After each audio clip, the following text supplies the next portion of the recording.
الذي هدانا للإسلام وأيدنا بمواثيق الإيمان وجعلنا أمة خير الأنام محمد عليه الصلاة والسلام.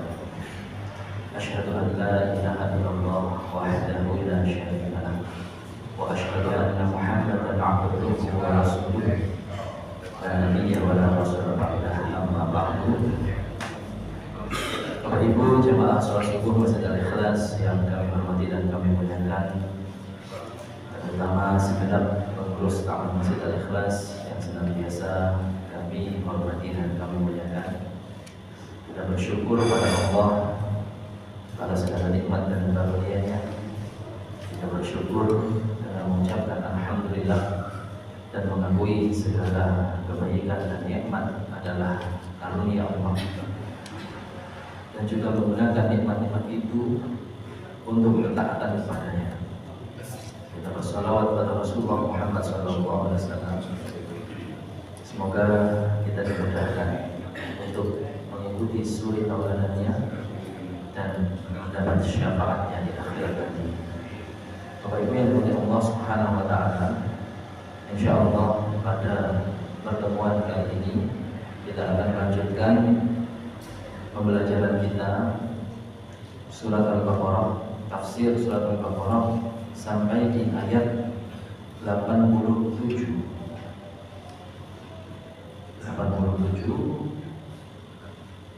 Nanti kalau waktunya memadai kita lanjutkan 88 dan seterusnya. Bismillahirrahmanirrahim.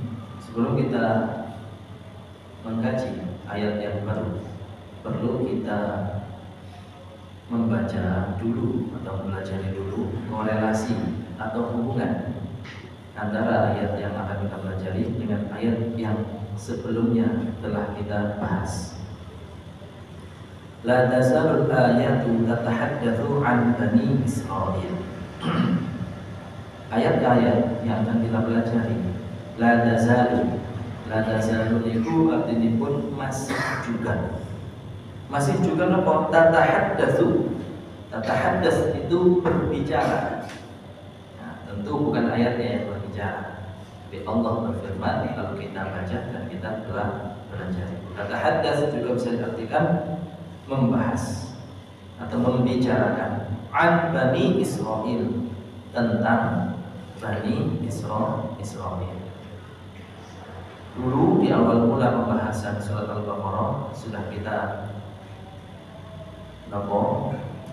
fahami kenapa pembahasan Bani Israil ini panjang sekali di surat Al-Baqarah.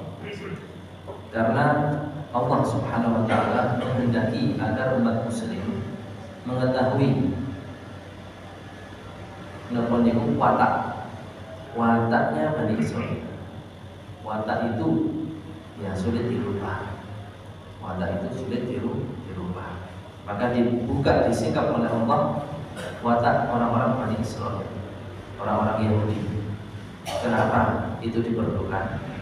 Karena saat itu Nabi kita Muhammad SAW serta para sahabatnya baru saja hijrah dari Mekah ke Madinah, baru saja memiliki wilayah, yaitu Madinah. Kalau di Mekah tidak memiliki wilayah, mereka sebagai orang yang ditindas, orang yang diusir, orang yang dianiaya. Di Madinah Nabi kita memimpin. Nah, dengan syarat membangun suatu negeri atau negara, ada wilayah, ada rakyatnya, ada peraturan. Nah, ini ada semua di Madinah. Nah, untuk agar pembangunan negeri Islam di awal di Madinah itu kuat, kokoh, harus paham orang-orang yang ada di sana, yang sudah lebih dulu tinggal di sana, yaitu orang-orang Yahudi. Orang Yahudi banyak yang tinggal di Madinah dan sekitarnya. Maka dibuka semua oleh Allah di surat Al-Baqarah ini, orang Yahudi itu begini dan begini, punya kebiasaan begini dan begini. Tidak hanya mereka yang hidup di sekitarmu sekarang, wahai Muhammad, tapi kebiyen sejak nenek moyang mereka ada. Jadi ini ayat masih juga membahas tentang Bani Israil, agar kita juga paham sifat-sifat mereka agar waspada dan juga agar kita tidak meniru. Nah, yang parah nanti jangan-jangan sifat orang muslim, orang yang muslim itu sifatnya Yahudi. Nah, ini kita perlu mencari tahu sifat apa lagi yang akan disebut oleh Allah di ayat 87 ini. Wa fi hadhihi al-ayatil karimati tadhkirun lahum bi dharbin minan ni'ami allati amaddahumullahu biha thumma qabaluha bil kufri wal ijram. Dalam ayat-ayat yang akan kita pelajari ini, tadhkirun lahum, yaitu ada pesan atau peringatan bagi mereka atau peringatan tentang mereka. Bidzarbin minan ni'am, yaitu beberapa contoh atau beberapa macam minan ni'am. Ni'am itu jamak dari nikmat. Nikmat-nikmat Allah yang amaddahumullah biha, yang diberikan, dijulurkan, dianugerahkan oleh Allah pada mereka. Tsumma qabaluha bil kufri wal ijram. Akan tetapi mereka qabala yang qabilu itu membalas. Kalau kita diberi, kita membalasnya dengan apa? Kita diberi orang, kita membalasnya dengan kebaikan apa? Madurdu, kan? Terus benaktu, nurut, taat, dan dikasih orang tua kita selama ini dari kecil, dari dalam kandungan, diberi sampai akhirnya kita bisa mandiri. Kok sampai durhaka? Nah itu berarti membalasnya dengan keburukan. Itulah orang-orang Yahudi, diberi Allah kenikmatan, tapi mereka membalasnya, meresponnya bil kufri, dengan kekufuran, wal ijrami, dengan berbuat dosa, kemaksiatan. Ka'adatihim, ini sudah adat mereka. Ka'adatihim, adat itu bahasa Arab, kebiasaan. Ka'adatihim, memang sudah watak mereka, memang sudah kebiasaan mereka. Fi muqabalatil ihsani bil isaah, mereka itu punya kebiasaan, punya watak balas kebaikan dan keburukan. Wan ni'mah bil kufrani wal juhudi, dan balas kenikmatan itu dengan kufur, wal juhud, dan ingkar. Nah, sebelum kita masuk ayat, dari korelasi ini saja bisa kita ambil banyak pelajaran. Jangan sampai kita ini membalas kebaikan dengan keburukan. Kalau bisa kebalikannya. Nopo membalas keburukan dengan kebaikan. Karena kalau membalas kebaikan dengan kebaikan yang serupa, niku bagus, tapi wajar. Tetangga baik dengan kita balas baik dengan kepadanya, wajar. Tapi kalau tetangga buruk pada kita, lalu kita baik kepadanya, itu istimewa. Dan itu sudah dicontohkan oleh Nabi kita Muhammad SAW. Nah, ini mumpung kita diberi usia oleh Allah, belum masuk Ramadan, ada baiknya kita ini bertaubat.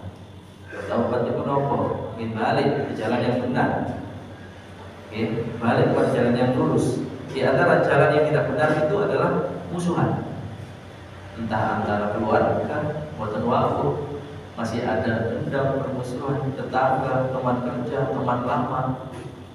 Mumpung kita ini mau menyambut bulan suci Ramadan, itu dianjurkan untuk bertaubat, membersihkan diri, mensucikan jiwa, karena bulan yang akan kita hadapi ini bulan suci ibadah.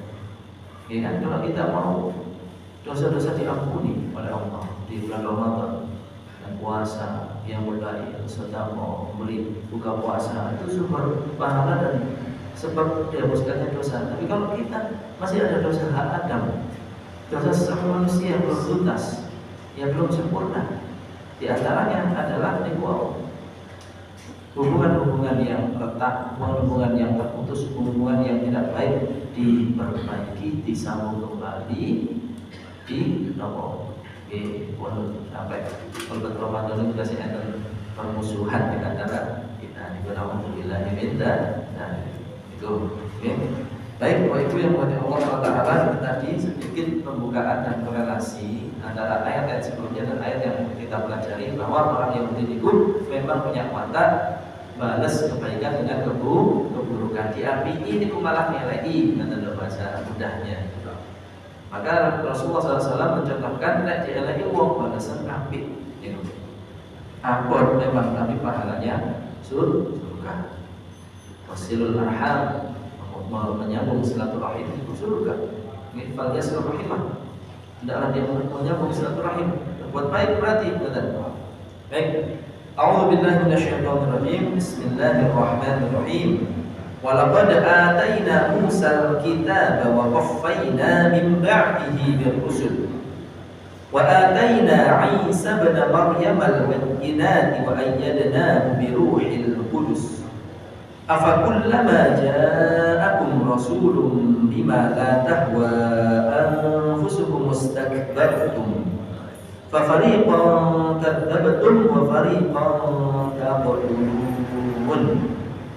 Dan terjemahkan dulu, nanti kita baca sedikit demi sedikit. Napa niku tafsirnya? Walaqad atayna Musal kitaba, dan sungguh kami telah memberikan kepada Nabi Musa itu al-kitab, yaitu kitab Taurat.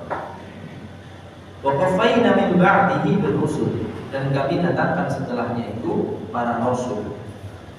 Wa atayna Isa ibn Maryam al-bayyinati wa ayyadnahu bi ruhil qudus, dan kami telah memberikan kepada Isa bin Maryam al-bayyinat, mukjizat-mukjizat, keterangan-keterangan, bisa diartikan juga kitab Injil. Wa ayyadnahu bi ruhil qudus, dan kami kokohkan ia dengan Ruh Kudus. Nama Ruhul Kudus itu malaikat Jibril. Malaikat Jibril itu punya nama lain Ruhul Kudus atau Ruh. Nanti kita bahas di tafsirnya ini. Afakullama ja'akum rasulun bima la tahwa anfusukum mustakbartum. Apakah setiap kali datang kepadamu seorang rasul yang tidak cocok dengan keinginanmu, boten cocok kali karepe umat ini, la tahwa anfusukum istakbartum, kamu sombong enggan mengikutinya, maka fariqan kadzabtum, sebagian dari rasul itu engkau dustakan, wa fariqan taqtulun, dan sebagian dari rasul itu engkau bunuh. Nah, ini berarti kan kita sebelum bahas tafsirnya, di awal-awal ayat ini disebutkan nikmat-nikmat Allah. Apa nikmat-nikmat Allah yang disebut tadi? Adanya nabi dan rasul. Nabi dan rasulnya dikuatkan dengan kitab-kitab suci dari Allah. Itu kan nikmat besar dari Allah. Kemudian keburukan mereka terhadap nikmat besar ini adalah apa? Kalau ada yang tidak cocok dengan hawa nafsu mereka, bima la tahwa, hawa yahwa, itu dari kalimat hawa nafsu. Jadi dia itu milih-milih. Itulah kenapa di ayat-ayat sebelumnya itu mereka beriman. Afatu'minuna bi ba'dil kitabi wa takfuruna bi ba'd. Apakah kamu beriman kepada sebagian Alkitab lalu kufur dan ingkar terhadap sebagian lainnya? Milih-milih, oh ini cocok ayat yang aku pakai, oh ini gak cocok ya, disingkat ae. Nah ini yang tumun, menyembunyikan kebenaran, menyembunyikan hal-hal yang tidak sesuai dengan yang bisa mengancam kepentingan mereka, bisa merugikan mereka disembunyikan, yang menguntungkan ditampakkan. Nah, ini apa namanya, termasuk keburukan dan watak orang-orang Yahudi yang tidak boleh kita tiru. Mereka sombong, enggan mengikuti kebenaran yang dibawakan Rasul yang diutus oleh Allah itu, bahkan sampai membunuh nabinya. Oke, kita masuk tafsirnya sedikit-sedikit, lalu nanti kita kaitkan dengan zaman now, dengan kita ini ayatnya cocoknya seperti apa.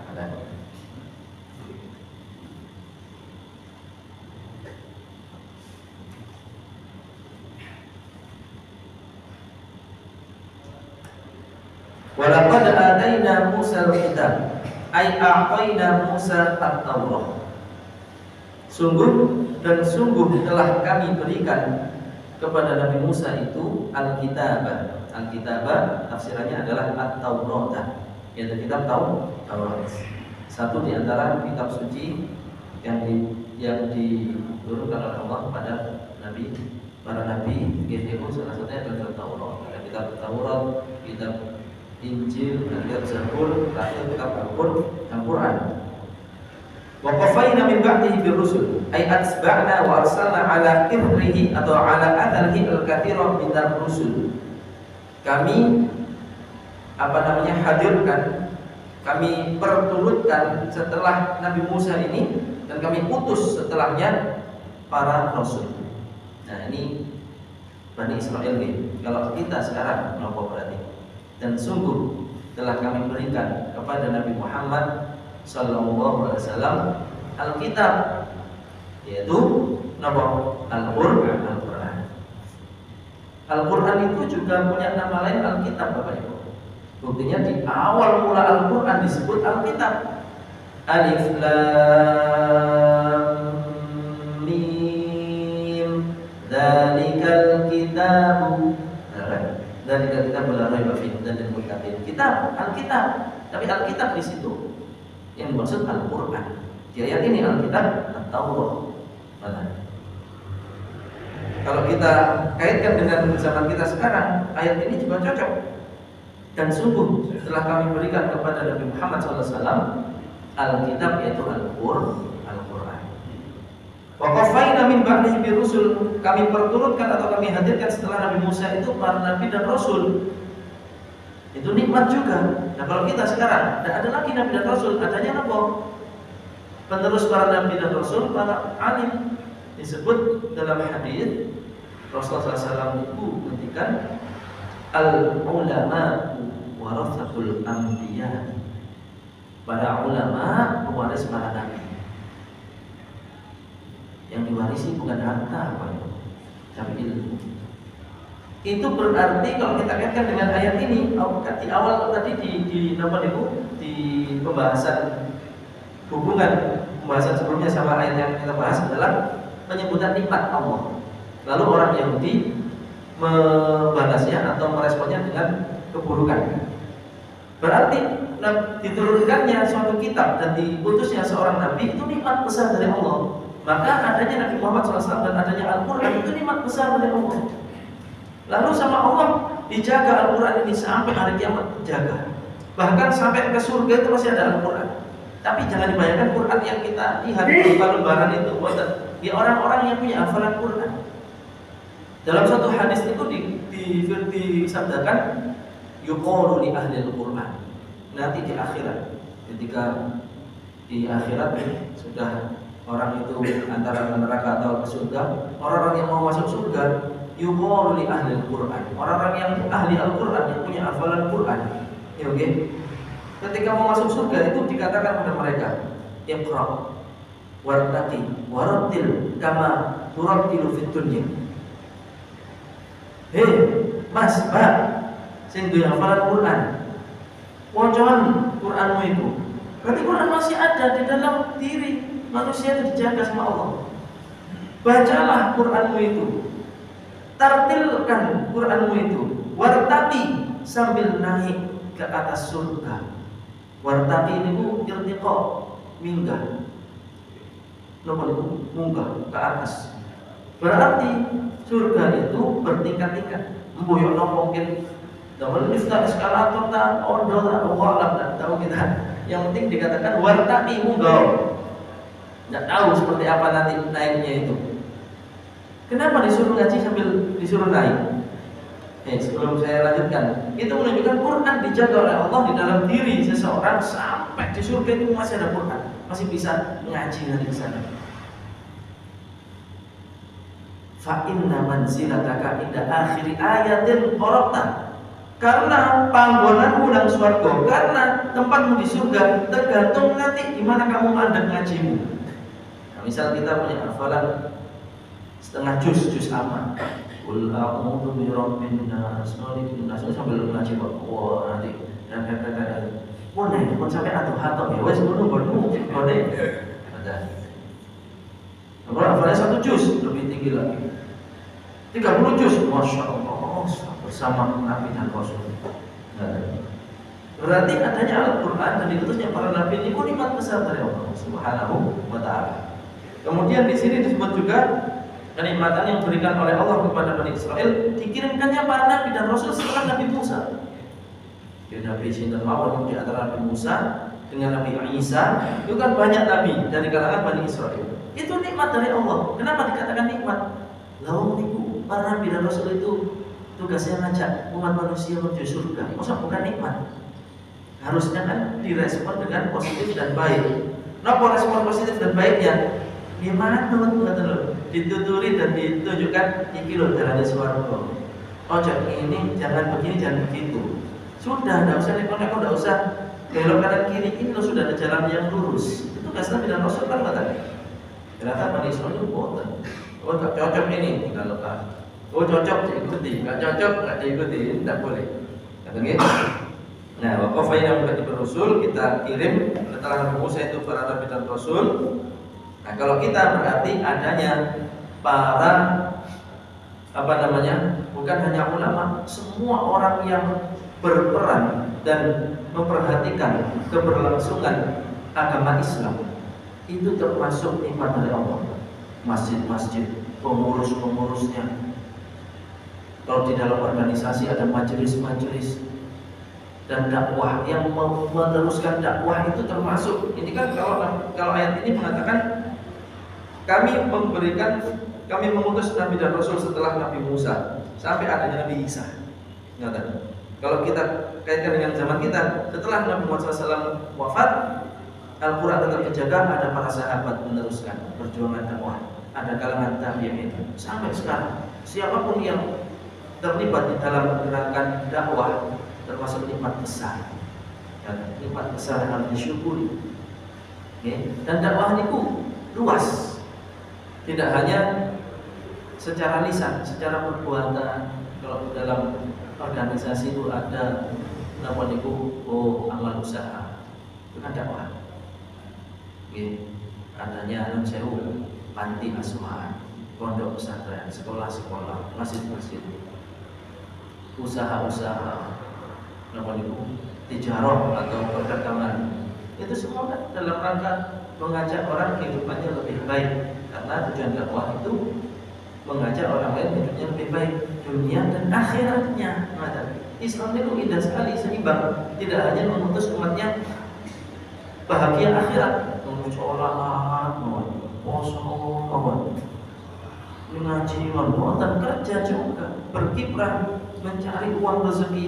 Kenapa? Buktinya apa? Buktinya ada kewajiban zakat itu kan berarti himbauan dari Allah biar modal sadar zakat.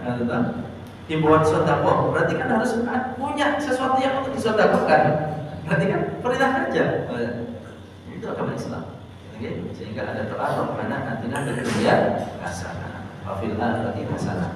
Akhirnya ada benar di dunia baik, di akhirat baik, dan kita dari api neraka.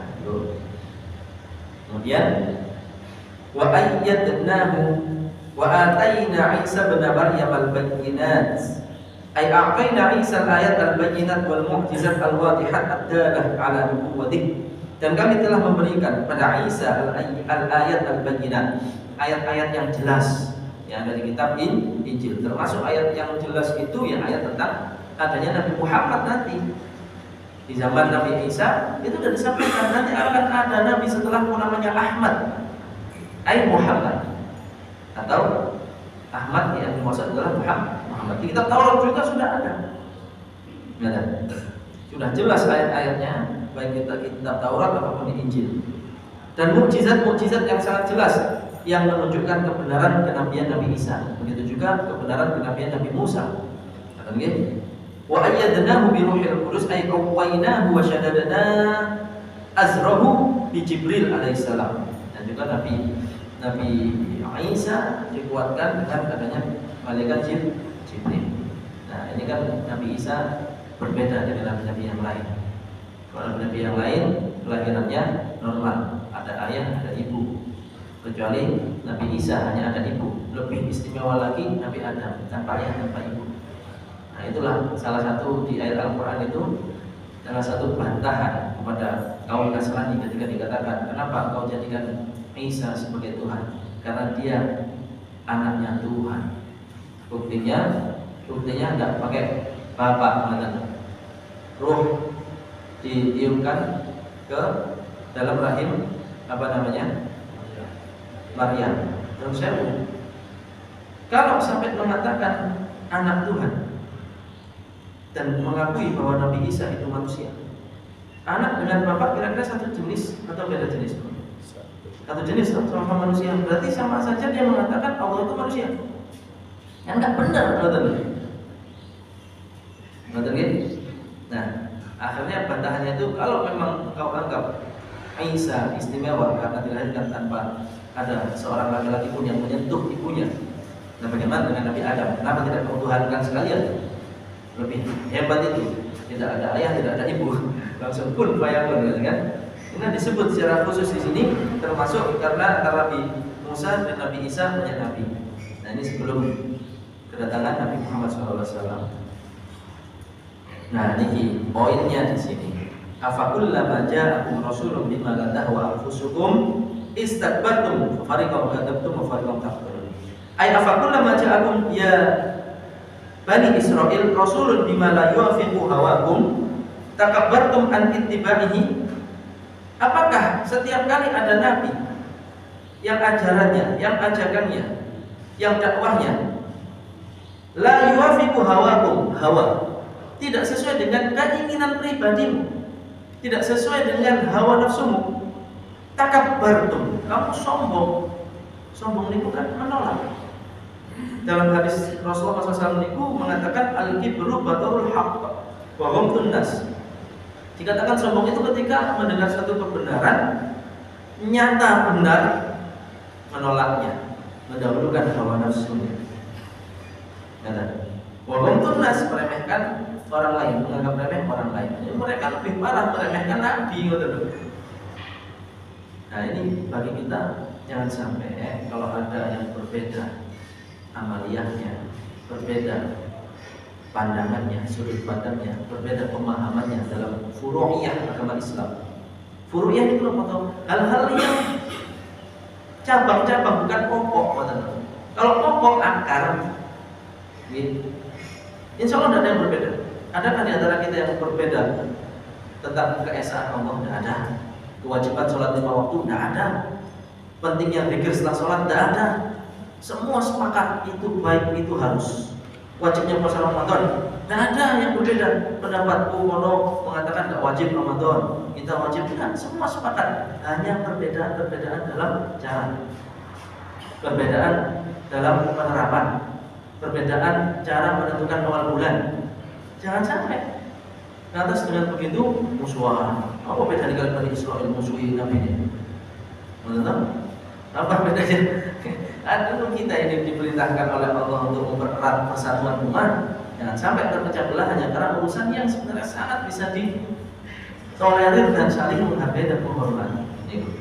Ini mereka karena kesombongannya, karena sudah cocok akhirnya dicaci maki. Enggak cocok, enggak hanya caci maki, jangan tinggal ini kebusukan perilaku orang yang diriku. Fafariqam kadzabtum, enggak hanya ditolak, enggak hanya didustakan, enggak hanya dicaci maki. Wa fariqam taqtulun, di antara para nabi ada yang dibunuh karena enggak cocok. Malah yang akan ngomongin Nabi 4 tadi, betul. Ada beberapa nabi Bani Israil itu yang dibunuh oleh kaumnya sendiri, di antara Nabi Yahya, di antara Nabi Zakaria. Dan ada nabi-nabi yang lain yang ketika berdakwah kepada umatnya gak cocok, dibunuh.